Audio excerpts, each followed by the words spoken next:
পরিমাণ, আর আমি হলাম তোমার আল্লাহ দয়ার সাগর তোমার জন্য রেখে দিয়েছি।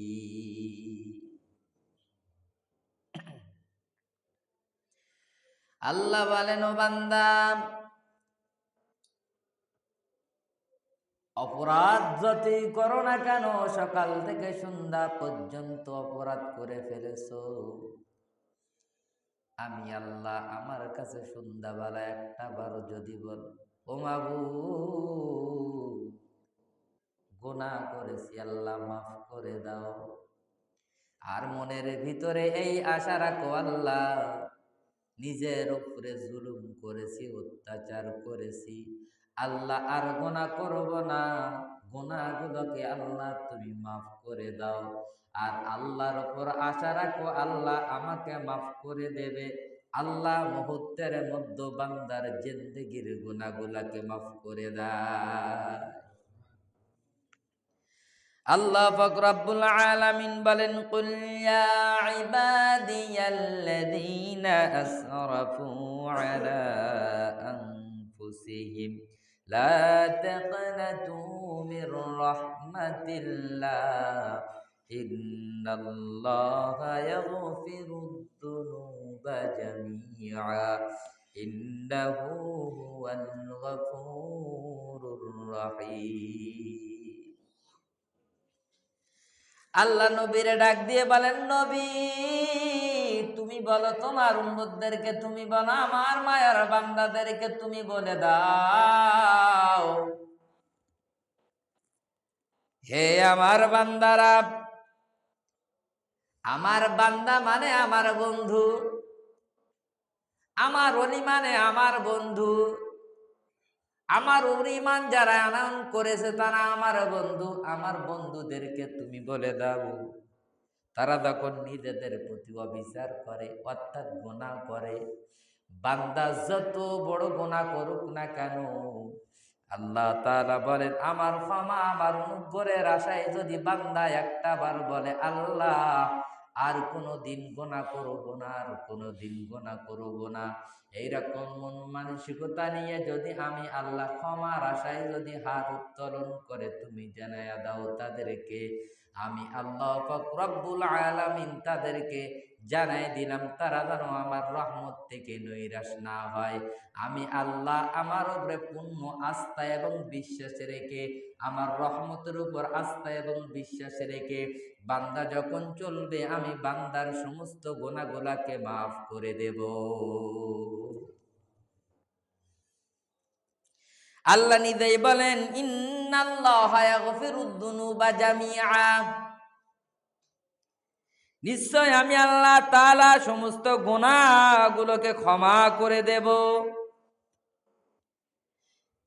এরপর আল্লাহ তাআলা বলেন, ইন্নাহু হুয়াল গফুরুর রহিম, নিশ্চয় তিনি ক্ষমাশীল। হে নবী তুমি বলে দাও আমি আল্লাহ তাদের ক্ষমা করে দেব।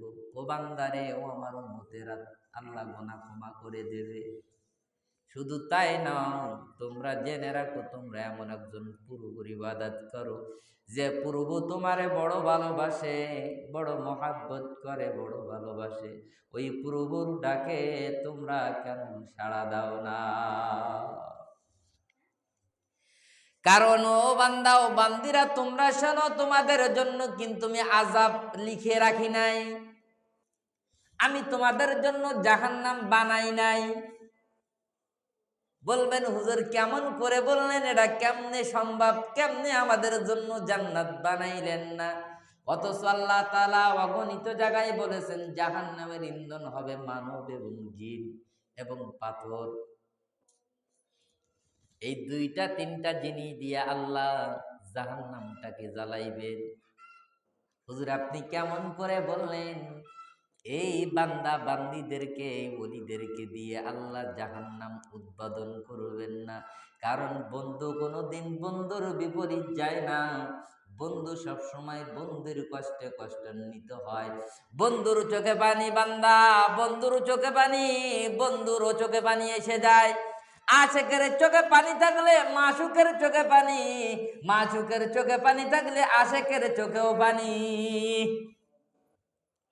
এমন একজন আল্লাহকে আমরা ইবাদত করি, এমন আল্লাহকে আমরা ভালোবাসি যে আল্লাহ আমরা যদি চোখের, আল্লাহ বলল চোখের কোনায়, আল্লাহর হাবিব বলেন চোখের কোনায় যদি মাছির মাথা পরিমাণ পানি জমা হয়, আল্লাহ বলেন মাছির মাথা পরিমাণ চোখের পানি যদি চোখের কোনায় জমা হয়, ওইটুকু পানির কারণে আল্লাহ তাআলা কিয়ামতের ময়দানে কঠিন মুসিবতের সময়, হাসরের ময়দানে কঠিন মুসিবতের সময় আল্লাহ পাক রব্বুল আলামিন বান্দা বান্দীদেরকে মাফ করে দেবে। আল্লাহ বলে লা তাকনাতু মির রাহমাতিল্লাহ, ও বান্দা ও বান্দিরা তোমরা শোনো, গুনাহ করেছো কি হয়েছে, মাফ তো আমি করব। গুনাহ করেছো শয়তানের ধোঁকায়, মাফ করার জন্য আমি আল্লাহ আছি।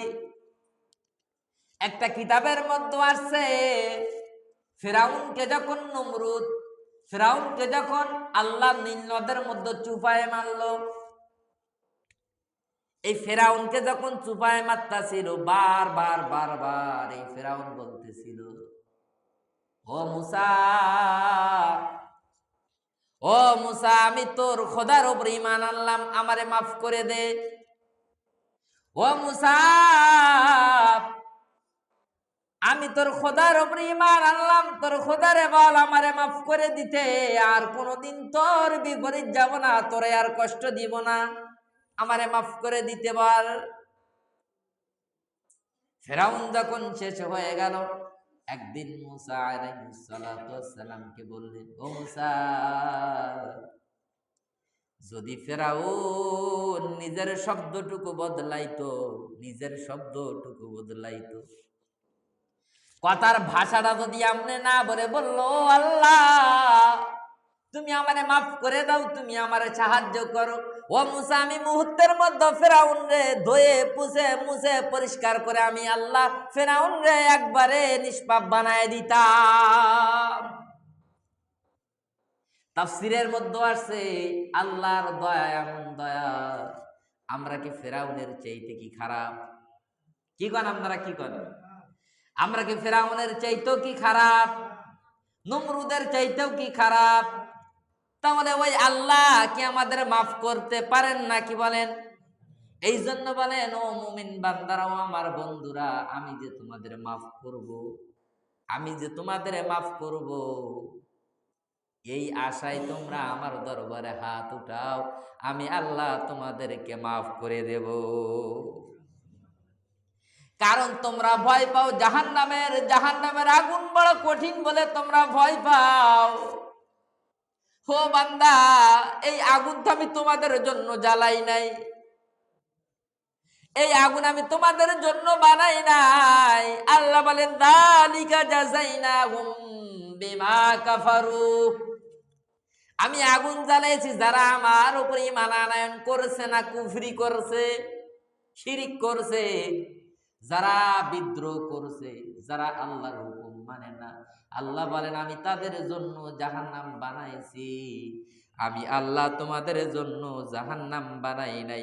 কারণ হাল নুজাজি ইল্লাল কাফুর, শুধুমাত্র আমার সাথে যারা কুফরি করেছে, শিরিক করেছে, যে সমস্ত বান্দা বান্দিরা আমাকে বিশ্বাস করি নাই, আমার উপরে কেমন জানি বিদ্রোহ করেছে, এই সমস্ত মুশরিক কাফেরদের ছাড়া আমি আল্লাহ আর কারোর জন্য আযাব দেব না। একটা হাদিস আমি আপনাদের শোনাই। হাদিসটা এসে বুখারী শরীফের মধ্যে এসে, মুসলিম শরীফের মধ্যে এসেছে, ওয়া আন্নাল জান্নাতা হাক্কা ওয়ান নার হাক্কা, যদি কোনো বান্দা কোনো বান্দি জান্নাত এবং জাহান্নামকে যদি কোনো বান্দা কোনো বান্দি জাহান্নাম এবং জান্নাতকে জেনে শুনে নিজের আমল করে, এই দুইটা কথার উপরে যদি কোনো বান্দা বান্দি বিশ্বাস স্থাপন করে, আল্লাহর হাবিব বলেন, ওয়া আদখালাহুল জান্নাহ আলা মা কানা মিনাল আমাল। আল্লাহর হাবিব বলেন, আমি আল্লাহ রাসূল বললাম তোমাদেরকে আল্লাহ তাআলা জান্নাত দিবেন, তোমাদের আমল যেমনই হোক না কেন। কোন কাজটা করতে নিষেধ করেছেন? আল্লাহর সাথে শরীক করতে নিষেধ করেছেন। আর জাহান্নামের আযাব বড় কঠিন।